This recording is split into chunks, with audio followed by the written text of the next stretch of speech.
អនុញ្ញាតគោរពជំរាបសួរបងប្អូនប្រិយមិត្តតាមបណ្ដាញសង្គម YouTube ជាទីមេត្រីមួយណាសម្រាប់ថ្ងៃទី19 ខែឧសភានេះគឺខ្ញុំបានសូម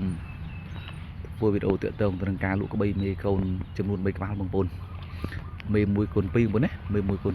2សម្រាប់មេនេះកម្ពស់វាប្រហែលជា 1.28 ម៉ែត្របងប្អូនប្រហែលជា 1.28 ម៉ែត្រហើយកូនតូចនេះគឺវាទើបកើតបានប្រហែលជា 4-5 ខែមកណាកូនមេទាំងអស់សម្រាប់តម្លៃ3នេះគឺតម្លៃសមរម្យហ្នឹងណាគឺតម្លៃខ្ញុំដាក់លក់គឺតម្លៃត្រឹមតែ6លាន2សែនចុះចាហ្នឹងបង6លាន2សែនចុះចានេះកូនបងបងណាកូនបងកម្ពស់ប្រហែលជា 1.15 ម៉ែត្រកូនបងកម្ពស់ប្រហែលជា 1.15 ម៉ែត្របងកម្រិតធាត់វាលឹបតែម្ដងទីតាំងក្បីគឺស្ថិតក្នុងស្រុកស្វាយទៀបខេត្តស្វាយរៀងបងប្អូនមានតម្រូវការចង់ទិញឬក៏សាកសួរព័ត៌មានអីគឺអាច call អ្នកម្ដងលេខសាររបស់ខ្ញុំបាទបានបង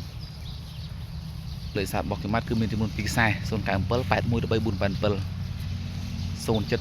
210 3574មុបស៊ីនោះបងប្អូនអើយគាត់នេះគឺមុបស៊ីមែនទែន